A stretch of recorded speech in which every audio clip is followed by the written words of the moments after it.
apparently nothing has happened in the past week. I don't know what any of you are talking about. There's no big stressful event that happened whatsoever that is practically changing the course of a lot of people's lives right now.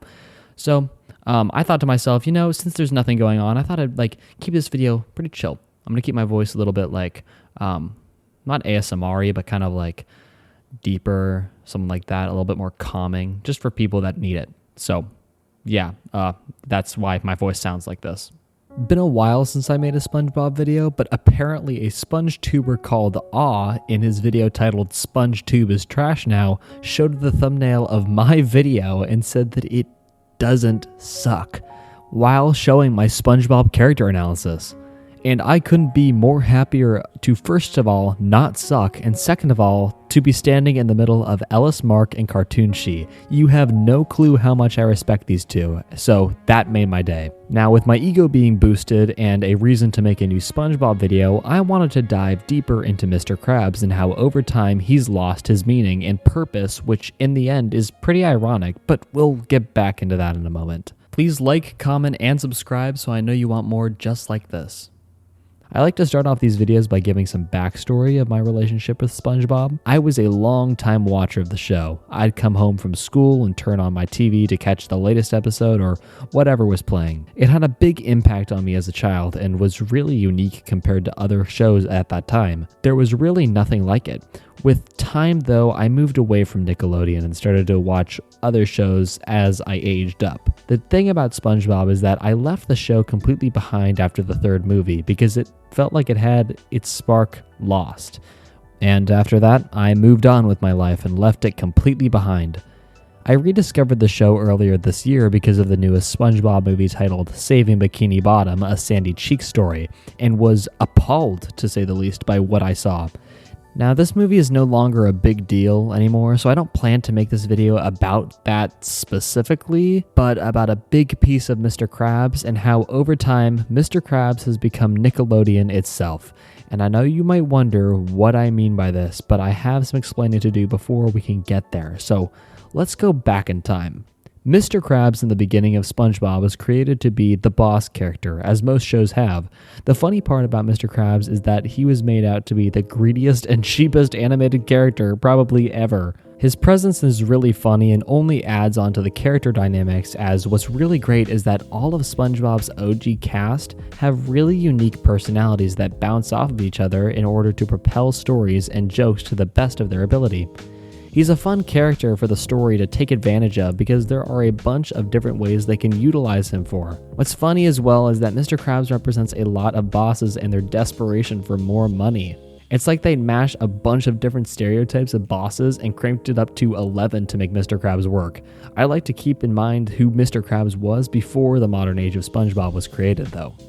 Now, throughout my previous videos, I just went down the line of history, but I want to shake things up and bring us right to modern SpongeBob, because I really don't have anything else to elaborate in when it comes to the golden age. Now, the reason I bring us this far is because Mr. Krabs is no joke the exact same character he was then. This kind of breaks the theme of these videos where I try to find why Nickelodeon destroyed the character. Mr. Krabs is no joke probably the only character that has really stuck, and what's really ironic about this, and the reason I made this video, is because the real character development is Nickelodeon relating more and more to Mr. Krabs. If I didn't find this connection between them, this video probably wouldn't have existed, or if it did, then it would have been a positive one, but let me elaborate on this a bit more. You see, companies, no matter what you think, are only concerned with how much money they make off of what they want the consumer to buy. Mr. Krabs, from the very start of the show, has been an over-exaggeration of these tropes and his greed for money over anything else. Nickelodeon struck gold with SpongeBob and started to milk the franchise to their liking, but as the show progressed, they were honestly writing what they knew when it comes to Mr. Krabs. Nickelodeon is not a company that is making entertainment for pure entertainment. They're making entertainment for money, and believe it or not, they're pretty smart on this. Their greed had become attached to the show and has baited YouTubers like me into bashing it and wishing the good old days would come back, and then whenever they try to do that, it's bad and we make fun of it. Let's break down Mr. Krabs a bit more so we can apply those characteristics directly to Nickelodeon. Mr. Krabs is greedy because of his love of money. Nickelodeon is greedy because they keep a show that has been running for 25 years alive somehow, even though the once wet sponge has dried up and has nothing left to give. Mr. Krabs is cheap because he refuses to spend the money he makes in order to make other things or his restaurant better. Just take this clip for example. You promised these children Krabby the Clown, but all I saw out there was Chiefy the Cheapskate! Nickelodeon is cheap because they like to cancel off all their other shows unless it's SpongeBob or The Loud House so they can keep beating the same dead horse over and over again. Mr. Krabs has something to hide. Now, according to SpongeBob fandom page, it is shown that Mr. Krabs has been arrested 6 times for his crimes, with most of them involving his greed getting in the way since he is afraid of the cops. Nickelodeon has something to hide. I mean, let's be honest, I don't even have to elaborate on what they're possibly hiding because with so many different creators of the show and that old logo for Nickelodeon with the foot, this is all a joke, but I find it funny that this 1 foot logo has practically defined Nickelodeon recently and their track record with other stuff like from the show Quiet on Set. Okay, so if I'm being honest, I don't know what else to get at with this video other than that, in all honesty, I need a new movie to talk about at some point.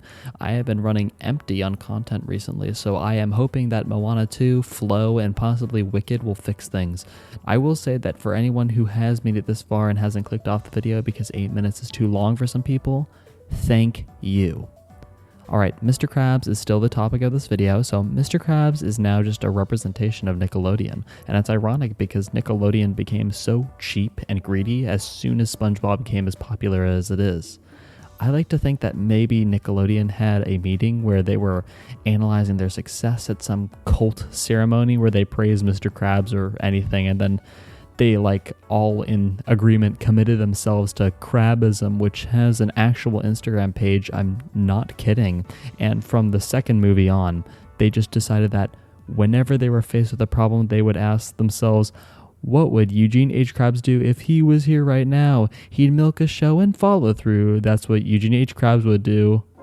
If you get the reference, you're cool, but you're cooler if you watch my video about it from a year ago. Okay, anyways, thank you everybody for watching. I'm Enchanted. Please take care of yourself. Bye.